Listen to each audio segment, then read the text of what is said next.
What just unfolded between Rep. Lauren Underwood and Secretary Kristi Noem wasn't just a sharp exchange of words. Thank you, Mr. Chairman. This weekend, the president made the remarkable statement that he, quote, doesn't know whether he has to uphold the Constitution. You, however, have taken a different position, both in your confirmation hearing and when you took the oath of office. You said that you were committed to complying with the Constitution. Do you still stand by that statement? Absolutely. I believe President Trump Excellent. as well. Let's start with Article 1, which gives Congress and only Congress the power of the purse. No money shall be drawn from the Treasury, but in consequence of appropriations made by law. But this administration is freezing, terminating, and even clawing back federal grants and awards that were already signed into law. These are taxpayer dollars that were appropriated by Congress for the specific purposes that we laid out. So, Secretary, let me ask you, do you believe the administration has the authority to subvert appropriations law to freeze and terminate congressional funding? The administration and the Department of Homeland Security used our authorities that we have to evaluate every grant that was in front of us and meet statutory requirements, but also to make sure that they were being spent appropriate. So, of course, the president is within his authorities. Make sure Ma'am, that this we is my went time. forward. Thank you so much. Of course, the president's within his authorities to drive policy decisions within the bounds of federal law and the Constitution, but that's not what you've been doing. What I'm asking is whether you believe you have the authority to ignore appropriations law. Do you believe that the Constitution gives the executive branch unilateral authority to withhold funds appropriated by the legislative branch? We have evaluated grants to make sure if they're being spent appropriately, and work that is underway and was authorized has continued. Other grants that have not been started and have not been authorized or obligated, we have reevaluated. And I think you're talking specifically about grants potentially within FEMA that were non-disaster related grants. I'm talking Those broadly, ma'am, programs are and being- Article 2 does not give the executive the authority to withhold funds, period. And multiple courts have weighed in to agree. Multiple courts have ruled in agreement. Congress controls the power of the purse. That is a fact. That's not a question. That is a fact.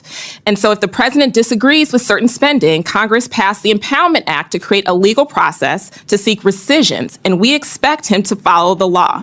This administration is not just ignoring the constitutional power of the people's elected representatives. It is also violating the fundamental right of individuals. Do you believe that the Constitution grants everyone in our country the right to due process, including non-citizens?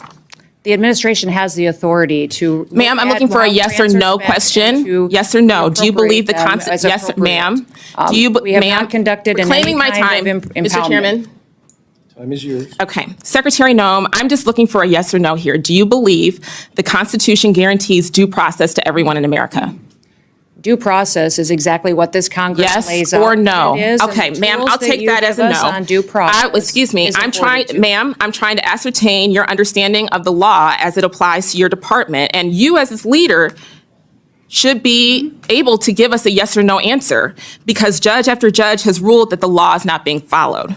Do you believe that the U.S. government has the authority to deport American citizens? No, and we are not deporting great. U.S. citizens. I'm so happy to hear that you do not believe that the law gives you that authority, because the federal government has no authority under U.S. laws to deport any American citizen. And as I know, everyone viewing this hearing today knows that several American citizens have been deported to date. That is not Secretary true. Noem, that was not a question. Secretary Noem, that oath that we both swore before taking office was to protect and defend the Constitution of the United States, not the president, not a political party, the Constitution. And that's what we're going to keep doing here at the Appropriations Committee. Thank you. I yield back. What just unfolded between Rep. Lauren Underwood and Secretary Kristi Noem wasn't just a sharp exchange of words. It was a moment that cuts to the very soul of American democracy. Does the Constitution still mean what it says? And are those in power truly bound by it? Let's slow this down, because it's easy to watch hearings like this as political theater. But beneath the sparring, there are critical constitutional principles at stake. When Lauren Underwood asked about Congress's power of the purse, she was invoking one of the oldest and clearest foundations of our government. Article 1 of the Constitution deliberately gave Congress, not the president, control over federal spending. This was by design. The framers, fresh from rebelling against a monarchy, wanted no single executive figure to have the ability to spend or withhold money unchecked. It was about ensuring that taxpayer dollars, your money, my money, would be directed by the representatives elected by the people, not the whims of one person in the Oval Office. But what's happening now, and what Underwood was calling out, is an executive branch that's testing the boundaries, freezing, withholding, even clawing back funds that Congress already approved and written into law. That is not a minor budget adjustment. That is a challenge to the balance of power itself.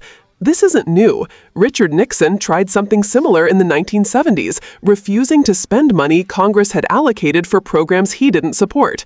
The courts slapped him down, and Congress responded with the Impoundment Control Act of 1974, a law meant to stop presidents from acting like kings over the budget. So when Underwood says the administration is ignoring the Constitution, she's not being dramatic. She's pointing to a history that shows exactly why these guardrails exist. Then there's the issue of due process. The Constitution guarantees it to all persons in the United States, not just citizens. That wording wasn't accidental.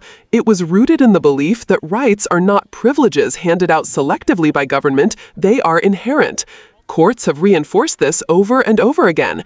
Yet when pressed, Secretary Noem dodged a direct answer on whether she believed due process applies to everyone. That hesitation should set off alarms, because if due process isn't universal, then it isn't secure at all. Once you start carving out exceptions, everyone's rights become vulnerable. And then came perhaps the most chilling moment. Underwood asked the secretary if the U.S. government has the authority to deport American citizens. On paper, the answer is obvious: absolutely not. Citizenship is supposed to be the highest level of legal protection.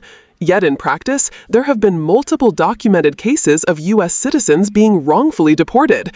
People with valid citizenship papers, people born in the U.S., torn from their families and sent out of the country because of bureaucratic mistakes, lack of due process, or outright abuse of power. That isn't just an error in paperwork, that's a human tragedy. Imagine waking up one day and finding that the rights you thought were guaranteed could simply be disregarded. That's why Underwood's closing words carried so much weight. She reminded everyone that when officials take their oath of office, it isn't to serve a president, it isn't to serve a party, it is to uphold and defend the Constitution. That oath is supposed to transcend politics. But when you see officials hesitating to affirm the most basic constitutional guarantees, it raises the uncomfortable question: are they serving the Constitution, or are they serving power? And this is where it matters for all of us watching. These hearings aren't just abstract debates happening in a distant chamber. They're about whether the checks and balances that protect your rights are holding firm, or whether they're being eroded piece by piece. If Congress's power to control spending is ignored, then your elected voice is being silenced. If due process is denied to some, then due process is weakened for all. If citizenship can be disregarded in practice, then citizenship itself becomes less meaningful. So here's the big takeaway. The Constitution isn't just words on parchment. It only lives if we demand that it be honored.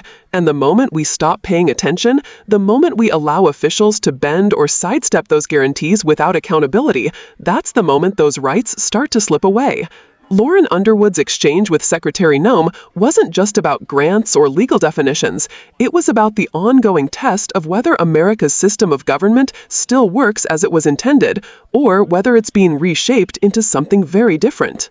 And that's why it's on all of us to stay informed, to question power, and to remember that in a democracy, silence is not neutrality. Silence is surrender.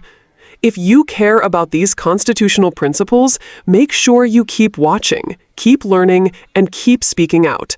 Because democracy doesn't defend itself. We have